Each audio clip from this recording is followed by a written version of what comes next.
इसीलिए किसी का जान लेने का कोई किसी का सोच नहीं है। एक अच्छा रास्ता हम दिखाएंगे और 25 दिन बाकी और 20 दिन बाकी है।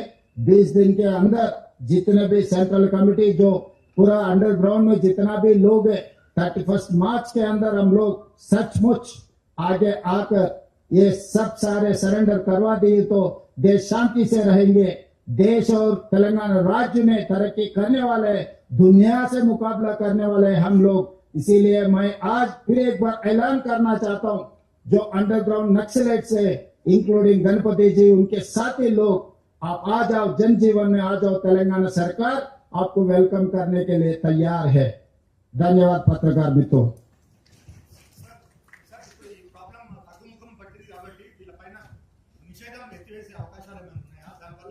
లేదనుకున్నప్పుడు నిషేధం ఉన్న సమస్య ఎక్కడిది? నక్సలిజమే లేదు. నక్సలైట్ జనజీవన స్రవంతిలో కలిసిన తర్వాత నిషేధం ఉన్నా నిషేధం లేకపోయినా ఒకటే అంశం. సో ఈరోజు వాళ్ళు ఇంకా ఉన్నారు అని అంటే ప్రభుత్వాలు నిషేధం కొనసాగిస్తాయి. వాళ్ళు పూర్తిగా జనజీవన స్రవంతిలో కలిసి ప్రజాస్వామ్య బద్దంగా వాళ్ళు పనిచేస్తున్నారంటే అది నిషేధం ఉన్నా లేకపోయినా ఒకటే. కాబట్టి నిషేధం అనే అంశమే చర్చ ఇక్కడ కాదు. వాళ్ళని జనజీవన స్రవంతిలో కలిసి ప్రజాస్వామ్య బద్దంగా ఈ రోజు ప్రజా సమస్యల కోసం వాళ్ళని ప్రయత్నం చేయాల్సిందిగా తెలంగాణ రాష్ట్ర ప్రభుత్వం విజ్ఞప్తి చేస్తుంది. ఈ ఒకవేళ నక్సల్స్ అంతమైతే వరహారావు లాంటి వాళ్ళు, అది మరో గాదే ఇన్నాయ లాంటి వారిపైన కేసులు ఎత్తిస్తారు. వరహారావు, గాదే ఇన్నాయ లాంటి వారిపైన కేసులు ఎత్తివేస్తారా? ఇవన్నిటిని కూడా ఎత్తివేయగలిగిన కేసులుంటే ప్రభుత్వం సానుకూలంగా స్పందిస్తుంది. దాంట్లో ఉన్న క్రిమినాలిటీ కానీ, మర్డర్ కేసెస్ కానీ, ఇతర తీవ్రమైన నేరాలు ఉంటే ప్రభుత్వాలు ఎత్తేసినా కూడా న్యాయస్థానాలు ఊరుకోవు. కాబట్టి ఆ case by case, person by person కేసులను పరిశీలించడం జరుగుతుంది. అవసరం అనుకుంటే దానికి ఒక ప్రత్యేకమైన కమిటీని ఏర్పాటు చేస్తాం. ఒక్కొక్క కేసును ఒక్కొక్క వ్యక్తి యొక్క ఆ కేసు తీవ్రతను బట్టి ప్రభుత్వం చర్యలు తీసుకుంటే ప్రభుత్వం సానుభూతితో ఉన్నది, ప్రభుత్వం సానుకూలంగా ఉన్నది. సమస్యని పరిష్కరిస్తాము. కేసులు ఏమైనా ఉంటే చట్ట పరిధిలో ఎత్తేయడానికి అవకాశం ఉన్న కేసులను ఎత్తేయడానికి ప్రభుత్వం సిద్ధంగా ఉంది. ఎస్,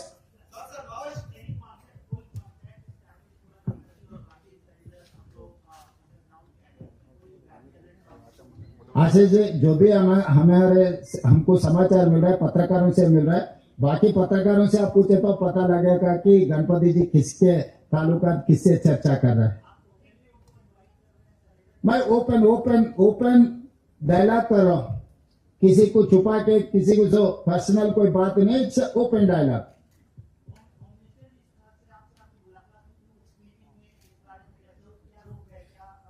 तो जो गृह मंत्री से जो चर्चा हुआ है साफ साफ मैं दिखा है, क्योंकि इसमें कोई वो मंत्री जी और किसी का कोई अलग अलग इरादा कुछ नहीं है. कोई आम आदमी के हाथ में हथियार नहीं रहना है. हथियार से चलाने के लिए कोशिश किए तो केंद्र सरकार ने उसके ऊपर कानून लागू करेंगे. मेरा भी वही राय है. किसी के हाथ में हथियार रहने से अपना democratic system is not going to allow you to take weapon and doing something. From the print, sir, Deepika from the print, ఈ 125 మంది ఛత్తీస్గఢ్ రాష్ట్రానికి సంబంధించిన వాళ్ళని what treatment are we going to give them, sir? Will they be sent to Chhattisgarh or our police will deal with them according to the process? Definitely we will see, we will examine what is their interest. We don't know. They wanted to stay in Telangana, they wanted to go Chhattisgarh. If they wanted to go Chhattisgarh, we will initiate a dialogue with the Chhattisgarh government. Otherwise, if they wanted to settle here, definitely we will examine with proper approach. Devji లాంటి వాళ్ళు ప్రత్యక్ష రాజకీయాల్లోకి వస్తామనేటువంటి చేస్తా ఉన్నారు. అట్లాంటి వాళ్ళపైన CM గారు ఇక్కడ మార్చి 31 అనేది కట్ ఆఫ్ డేట్ చాలా షార్ట్ గా ఉంది. దీన్ని ఎక్స్టెండ్ చేయమని చెప్పి సెంట్రల్ హోమ్ మినిస్టర్ కోరడం జరిగింది. అంటే చర్చలు జరిపారు. అట్లాంటివి ఏం చర్చలు జరగలేదు. వారు పెట్టిన అంశాన్ని నేను మీకు చెప్తా ఉన్నాను. అదే మీరు మీడియా మిత్రులు అమిత్ షా గారిని అడిగితే ఏమైనా సమాధానం కోరుతుండొచ్చు. సార్ దేవజీ లాంటి వాళ్ళు ఆ ప్రత్యక్ష రాజకీయాలకు వస్తామనేటువంటి స్టేట్మెంట్ చేస్తా ఉన్నారు. అట్లాంటి వాళ్ళ గురించి ఏం మాట్లాడతారు? మీరు ఇప్పుడు జనజీవన సంస్థలోకి రమ్మని చెప్పి స్టేట్మెంట్ చేశారు. వాళ్ళు వస్తే వాళ్ళ పైన నిఘా ఉండదా? వాళ్ళ జీవన విధానాన్ని నిర్ణయించుకునే అధికారము, హక్కు వాళ్ళకు ఉన్నది. వాళ్ళు ప్రజా జీవితంలో ప్రత్యక్ష రాజకీయాలకు వస్తారా లేకపోతే కుటుంబ సభ్యులతో శాంతియుతంగా గడుపుతారా అనేది వాళ్ళ యొక్క స్వేచ్ఛ. దాంట్లో ప్రభుత్వానికి ఎలాంటి ఆసక్తి లేదు. వాళ్ళ ఇష్టాయిష్టాలను బట్టి వాళ్ళు వ్యవహరించవచ్చు. మేము ఎవరిని రాజకీయాలకు ప్రజా సమస్యల్ని పరిష్కరించమని చెప్తున్నాం. రాజకీయ పార్టీలకు వస్తారా రాదా అనేది వాళ్ళ అభిష్టం మేరకు తీసుకునే నిర్ణయము. ఎవరైనా ఇప్పుడు సీతక్క ఉన్నారు, రాష్ట్రంలో మంత్రిగా ఉన్నారు, అట్లానే చాలా మంది సానుభూతి పరులు గతంలో పనిచేసిన వాళ్ళు ప్రజా జీవితంలోకి వచ్చారు, ప్రజాప్రతినిధి అయ్యిండ్రు. కాబట్టి ఎవరి ఇష్టం వాళ్ళది, వాళ్ళ స్వేచ్ఛ వాళ్ళకు ఉన్నది. చాలా సంవత్సరాల తర్వాత వాళ్ళు వాళ్ళ కుటుంబ సభ్యులను కలుస్తున్నారు. కొంతకాలం వాళ్ళని ఆ ఆనందాన్ని, ఆ స్వేచ్ఛను ఆస్వాదించని అని. ఆ తర్వాత వాళ్ళు ఏం చేయాలనుకుంటున్నారో వాళ్ళ ఆలోచన మేరకు నిర్ణయం తీసుకున్న తర్వాత అప్పుడు ఎవరైనా కాంగ్రెస్ పార్టీలో చేరాలనుకుంటే కాంగ్రెస్ పార్టీ అధ్యక్షుడు మహేష్ గౌడ్ గారు ఎప్పుడు గాంధీ భవన్ లో అందుబాటులో ఉంటారు. వారిని కలిసి వాళ్ళ ఆసక్తిని వ్యక్తపరచవచ్చు. ఇతర రాజకీయ పార్టీలలో కూడా చేరడానికి అవకాశం ఉంది. వాళ్ళ అభిష్టం మేరకు వాళ్ళు చేరొచ్చు. मुख्यमंत्री जी, कई ऐसे लोग हैं जिन्होंने अपने परिजन खोए हैं इन बंदूकों से. अब उनको क्या कहना चाहेंगे, उनसे क्या अपील करेंगे, क्योंकि उनके अंदर कहीं ना कहीं वो टीस तो है कि इनकी वजह से जो है उन्होंने अपने परिजन खोए, चाहे वो ऑफिसर हो या फिर कोई और.